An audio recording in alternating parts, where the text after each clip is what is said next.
প্রাচীন ভারতে গঙ্গার তীরে ছিল এক আশ্রম, যেখানে সাধু মহাসত্যানন্দ কঠোর তপস্যা করতেন।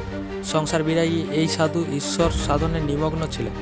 একদিন কাশীর বিখ্যাত গণিকা সুরমালা তীর্থভ্রমণে এসে আশ্রমের পাশ দিয়ে যাচ্ছিলেন। হঠাৎ এক বিষধর সাপ তার পথ রুদ্ধ করে।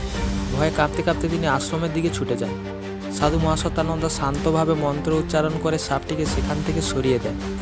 সুরমালা প্রথমবার এমন নির্লভ নির্মোহ একজন পুরুষকে দেখলেন, যার দৃষ্টি ছিল সম্পূর্ণ নির্মল। তিনি প্রশ্ন করলেন, প্রভু, আপনি আমাকে ঘৃণা করেন না?